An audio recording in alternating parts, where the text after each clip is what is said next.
coming in hot to the mayor's office today, presented by FanDuel, which is great. This guy is one of my favorite guys, one of my dear friends at MLB Network, and one of my dear friends in life. He's been doing this a long, long time, and he's got a big streak going. If nobody's paying attention on MLB Central, this guy is the Iron Man of broadcasters. Hasn't missed a day in MLB Central with only a few weeks to go. We're going to keep rooting him on, but let me bring in my man, Robert Flores. What's up, RoFlo?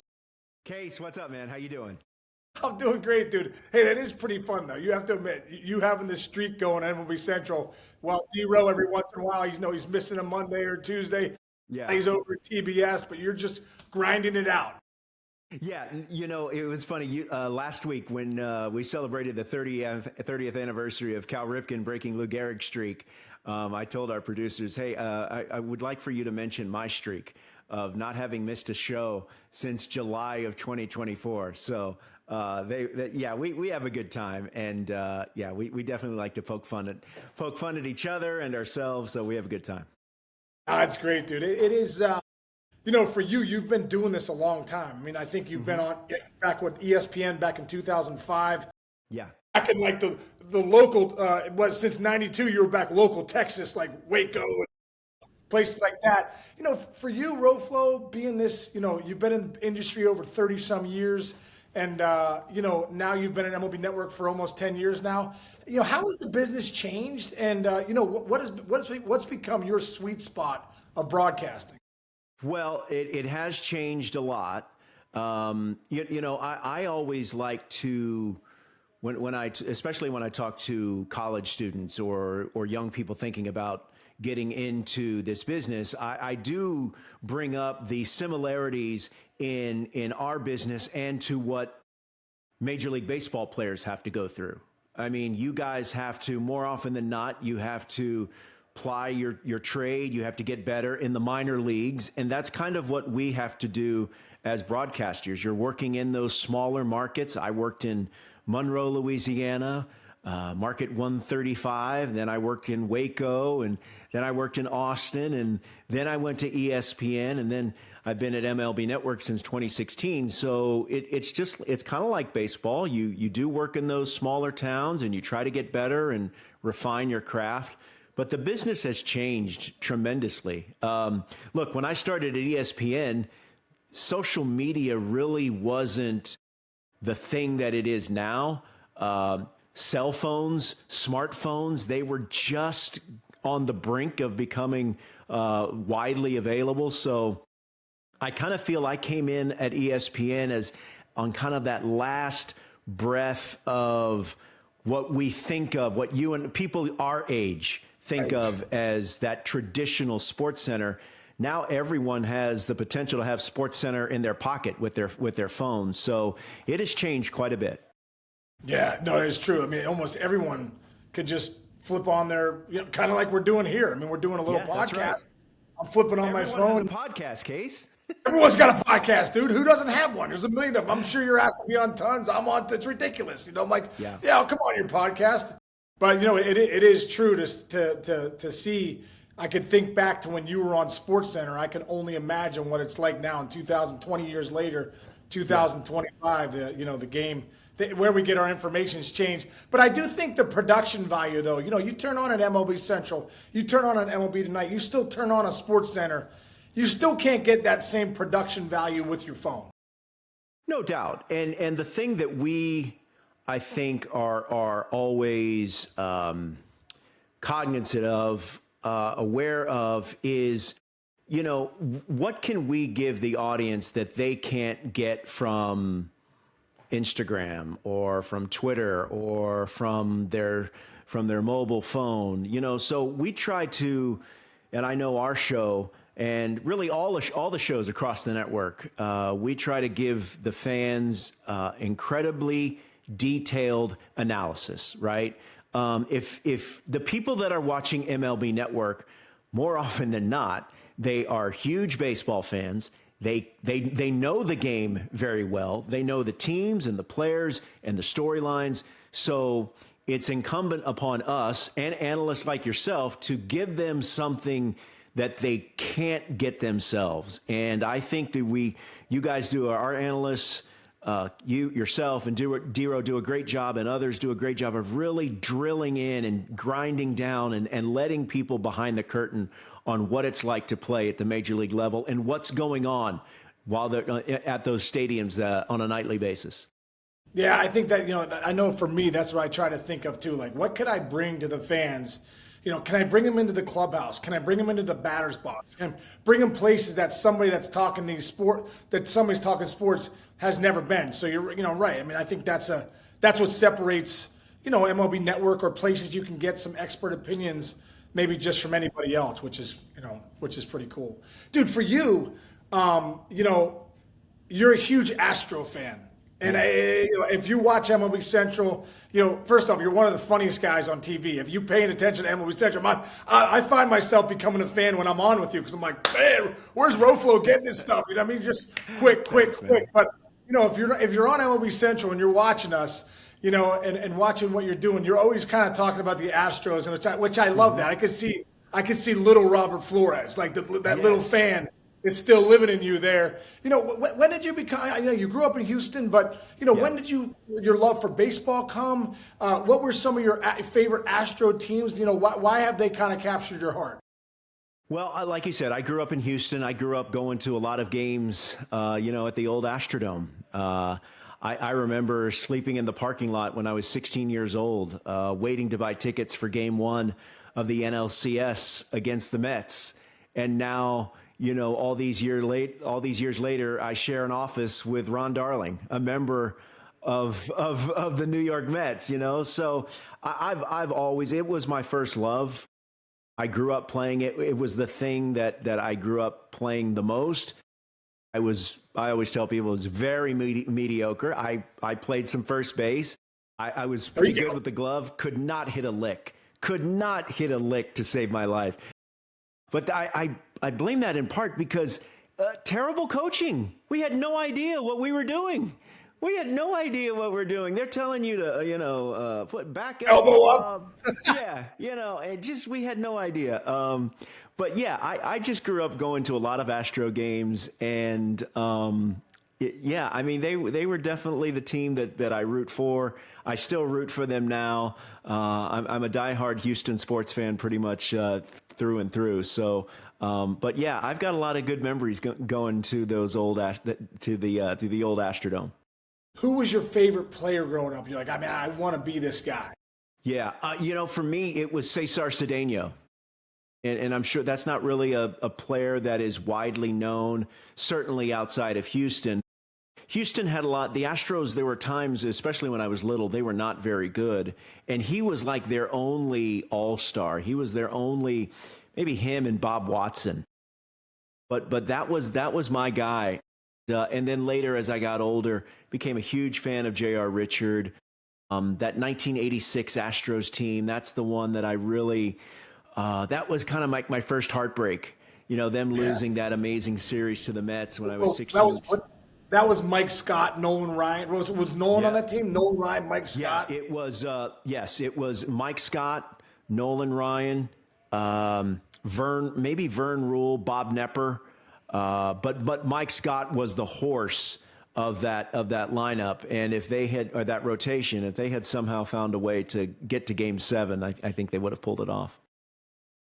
Well, what's funny about J.R. Richards? I remember asking Ken Griffey Sr., man, who's the nastiest guy you ever faced? Yeah. You're thinking all these names. No, he said J.R. Richard. When J.R. Richard was in his prime, he said there was nobody more intimidating and nobody with a nastier fastball. Just pitched, the pitch mix that he had was incredible. And, obviously coming up, not necessarily, I think J.R. Richard's career was cut a little short.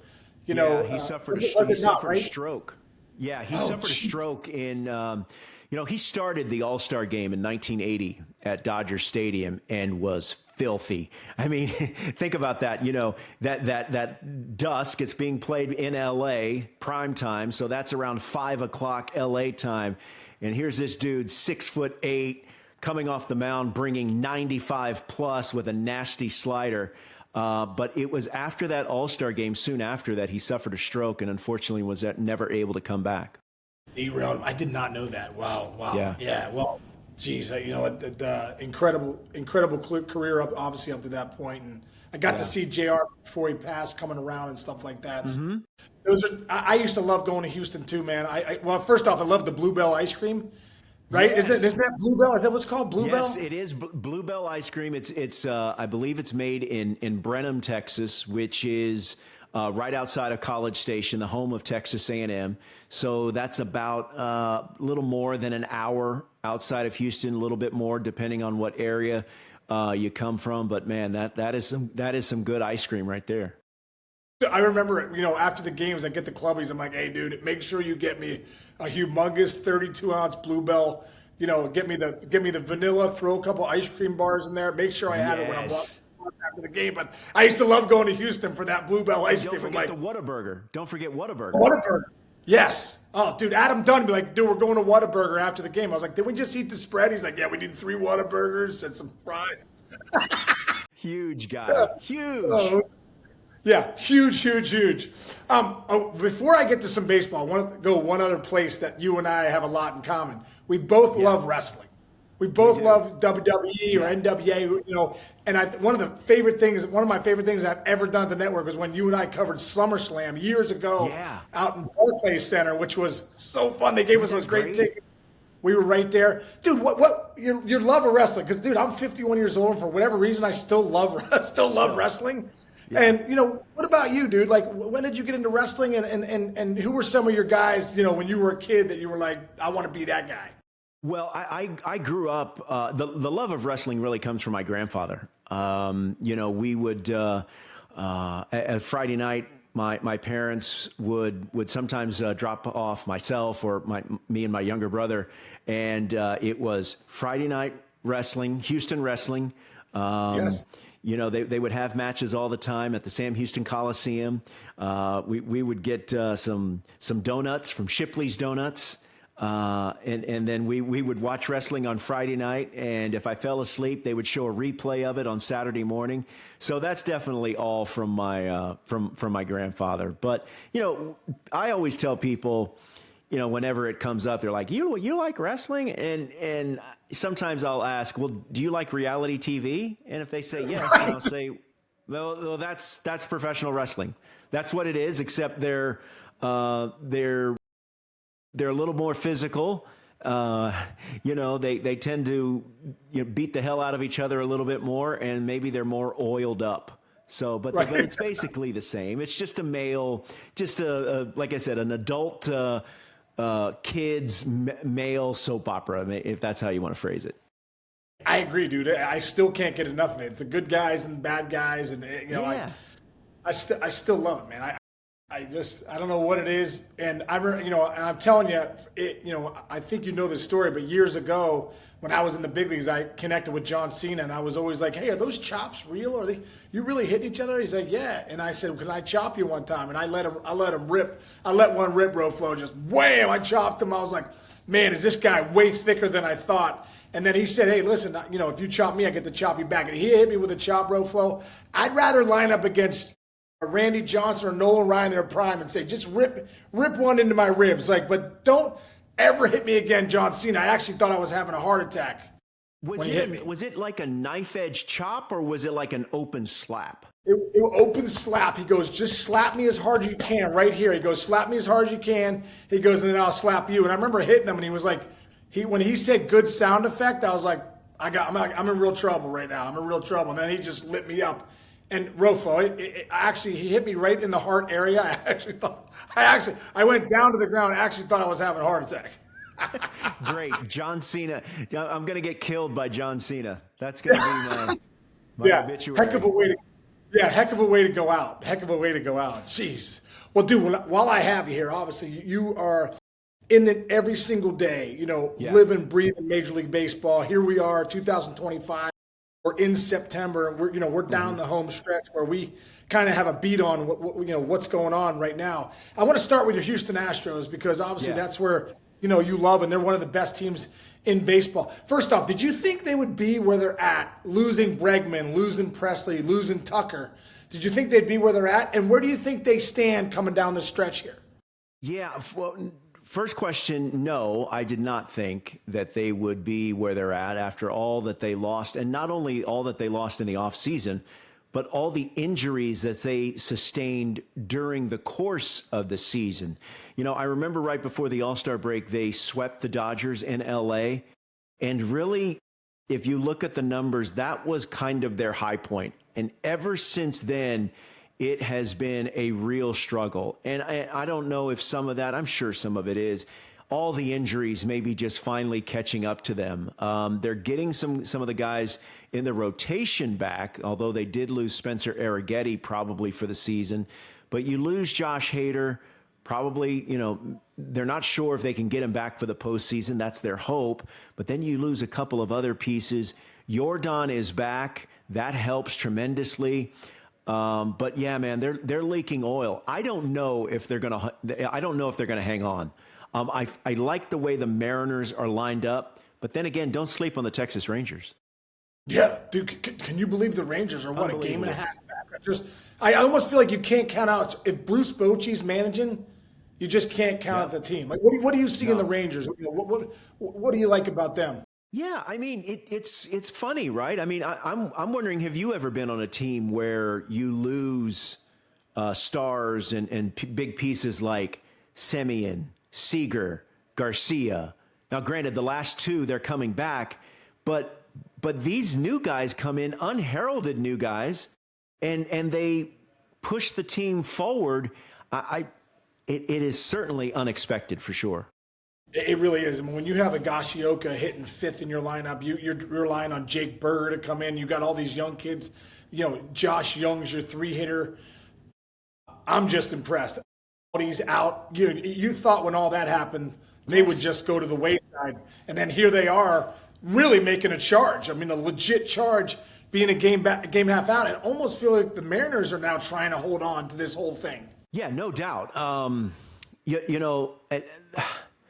The Rangers, like I said, and you brought up Bruce Bochy. I just can't. I mean, I have so much respect for what he can do, and obviously just an amazing manager. And you're right. When they lost Eovaldi, I thought, well, that's a wrap. But Merrill Kelly has been really good for them. DeGrom, yes. I know he lost over the weekend, but he continues to pitch well. I mean, they need for him to be healthy. And then as far as the bullpen, it's like, hey, Boch will find a way. He always seemingly does, you know? I mean, this guy won a World Series with Jose Leclerc closing out games, right? I mean, and no disrespect to Jose Leclerc. He was a fine reliever, but he was not at the height of his powers. He just has a way, and he just figures it out somehow. Yeah, no, it is incredible, man. It is incredible. That race is getting fun. Cleveland's making a run. Kansas City's trying to hold on. Witt's down a little bit. They're starting to get healthy. Cole Reagans is coming back. So that's going to be interesting. I'm going to switch to the NL wild card. You know, how do you stack that? Obviously, the Mets are kind of hanging on, but did you think that San Fran would all of a sudden be a horse in this race? I thought that they were done as well. And they have, you know, and the thing that they're doing, which they have been searching for, not just in the early part of 2025, but really seemingly for the last handful of years, they're hitting home runs. Rafi Devers is rounding into form. Chapman has found his power stroke. Adames is putting together a nice second half. And then you get the young kid, Drew Gilbert, who's a maniac in the dugout. He just brings so much energy. So here's where I think this race is what it's going to come down to for that final spot in the National League. Sean, they've got 7, as we're taping here, they've got 7 more meetings, the Giants do, with the Los Angeles Dodgers. So not only could that determine the National League wild card and what happens there for those final spots, but it also could determine who wins the National League West, because the Dodgers are being followed closely by the San Diego Padres. Yeah, treading water. Are you worried about the Dodgers right now with kind of what they've been doing? I don't know. I mean, you know, we talked about, in fact, you were on the show about it on with us this week when we talked about, I kind of feel like maybe sometimes the Dodgers are like, bored with the regular season. You know what I mean? Like, look, guys, we know we're going to be there. We don't care who we play. We don't really care where we play. We're going to figure it out. But the thing that I think is really worrisome is the bullpen. The Dodgers bullpen right now worries me. And maybe they figure out a way to figure it out, but that worries me. Yeah, the bullpen definitely worries me. Tanner Scott at the back end, trying in the other day. I obviously had a clean inning recently. But I think the one thing about the Dodgers when I'm looking at this is Muncy's coming. Muncy just came back, which I think his bat, to me, I mean, I think he goes overlooked with Freeman, Betts, and Ohtani in that lineup. But Muncy's got close to an 860 OPS. He hits the ball out of the ballpark. He puts together those tough at bats where it kind of moves the line in that lineup. So him coming back, Tommy Edmonds set to come back. So I feel like they're just getting healthy at the right time a few weeks ago. So, and like you said, I agree. Don't you think sometimes back in the day, LeBron's teams would be like the 5-6 seed, and you're like, this guy's just waiting to get to the postseason because he knows they can turn it on. That's kind of what I look at with the Dodgers. Kind of feel the same way that you do. Yeah. How about Clayton Kershaw and how good he's been for the Dodgers? I mean, there were parts of the early part of the season where thinking, well, is Kershaw going to get a postseason start? What are they going to do? He might be game 2. Yeah. A low 3 ERA. He's been nasty. Talk about reinventing yourself. He really has. He's been incredible. And, it would be crazy not to touch on the fact that they just had 2 no-hitters going to the 9th with Yamamoto and Glass now almost figured that out too. Pretty incredible. Yeah, that game that they lost to the Orioles over the weekend. I mean, that's craziness. I've never seen anything like that. So. Yeah, no, me neither, man. 2 outs and then they give up the 4 runs, so it was crazy. How do you break down the East? I mean, what do you think is going to end up happening there? Does Toronto hold on? Are Boston and New York, did they make a run to take over with a couple weeks to go? Well, I think what helps the Blue Jays is that they own the tiebreaker over both the Yankees and the Red Sox. So I think that helps them. Right now, it's a 2-game lead, so you can look at it as well. Since the Blue Jays own the tiebreaker, they own a 3-game lead over the Yankees. This is a big week, really for all the contenders. The Astros are in Toronto, and then the Yankees are hosting the Tigers. So I think the Blue Jays, if I had to give a team the edge of the 3, I'll lean towards the Blue Jays. But I picked the Red Sox to go to the World Series, and I still feel pretty good about that pick. Yeah, I like that team. They're playing well. Crochet is a legit number 1 in that rotation. Yep. I like the lineup, what they've been doing. Hopefully Anthony gets back soon. But, it's you're right. It's been really impressive. And Chapman, Aroldis Chapman. Dude. It's incredible. he had a run where 15 no-hit innings in a row, 15 no-hit innings or something. He hadn't given up a hit since late July. I'm not a run, but a hit. That is incredible. Absolutely incredible. It's incredible, man. It's incredible. The last thing I want to touch on, kind of a big debate. I know it's a big debate at MLB Network, and I'm sure it's a big debate around baseball, is the AL MVP race. Mm-hmm. And the reason is, obviously, Judge is doing his thing. In the categories that matter, obviously his numbers are incredible again. But Cal Raleigh at 53 bombs, one behind the record behind Mantle as a switch hitter at 54. Yeah. How do you handicap this race? Who does Robert Flores have as far as Judge Raleigh in the MVP race AL? First of all, I don't have a vote, and I'm kind of glad that I don't, because I think you could look at it. I think it really depends on what you value. And the other thing is, what I think has made the race closer is the fact that Aaron Judge has not been playing right field or the outfield with as much regularity, right? And Cal Raleigh, he's doing what he's doing as a catcher, and a catcher that's behind the plate a bunch. So This guy is running a pitching staff. He's hitting bombs from both sides of the plate. And oh, by the way, who knows? Maybe his team wins the division. So I'm wondering if those factors will sway people.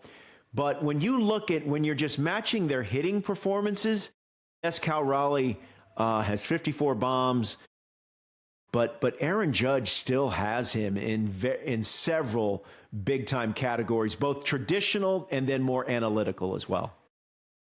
Do you think sometimes in baseball we don't appreciate Aaron Judge? I feel like sometimes we're like, oh yeah, this guy's, but like Aaron Judge is doing historical things year in and year out.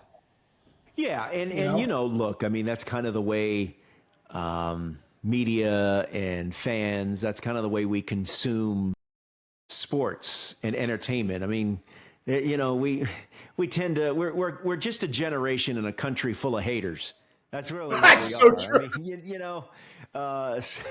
like I go on social media and I'll look at posts from the MLB accounts and they've got Shohei Ohtani just hit a 600-foot bomb, and someone will say, why you guys post Ohtani all the time? I'm like, well, because it's a historical player, and the same goes for Aaron Judge. So yeah, I'm sure that there's a lot of a little bit of hateration there, and people want to dog him for whatever reason because he's plays in New York, because he gets a lot of attention. But you're right, what he is doing. We're going to look back on it decades from now and go, man, this guy was one of one. Yes, one of one. Yeah, it's incredible, man. I'm fortunate enough to see it firsthand when I was with the Yankees in 23. What surprised you most about working with him? You know what? The way he worked. First off, if there's a Yankee way, he is that way. I mean, just the way he goes about his business. He's so consistent, RoFlo. You don't know if he's 0 for 4 or 4 for 4.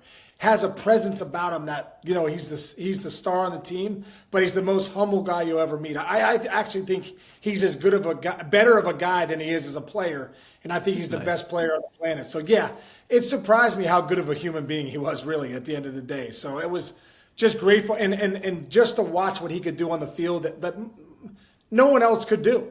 And even with Stanton out there, how hard Stanton hits it. I mean, Judge just being that complete player, it was really, really, really, really impressive, man. Really, really impressive. Let me ask you a question. Go ahead. Real quick. One thing I wanted to ask you is, because we got into this discussion briefly this morning.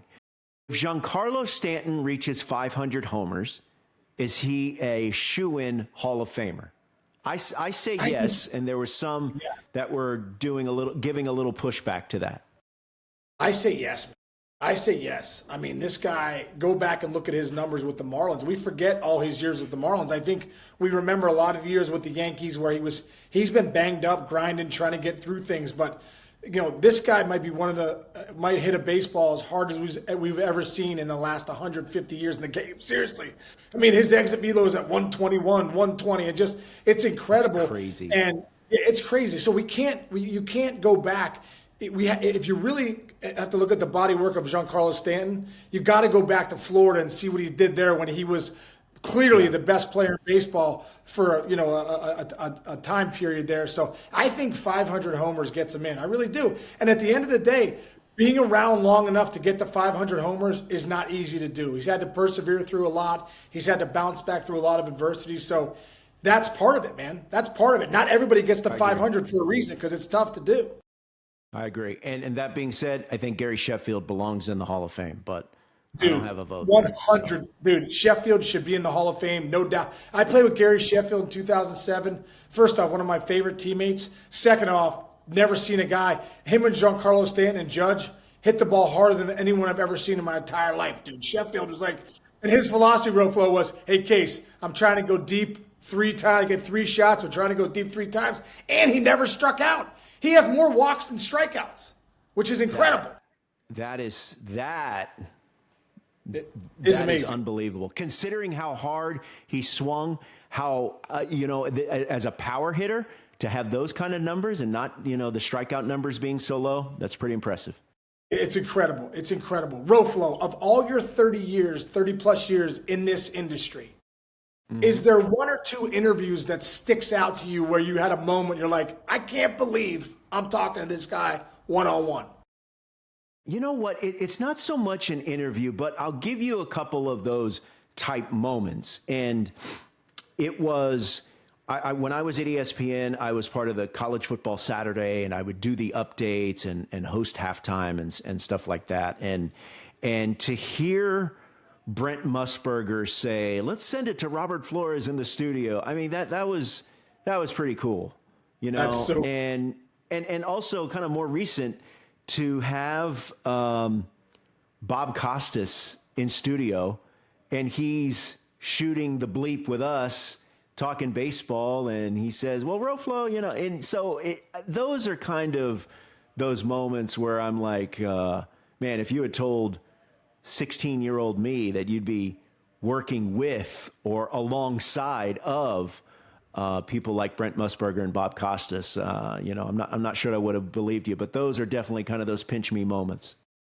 Oh man, RoFlo, I love that, man. I love that. I can remember back to Muhammad Ali. You were probably there in Houston at the All-Star game in 2004 when Ali came in our clubhouse. I remember looking around.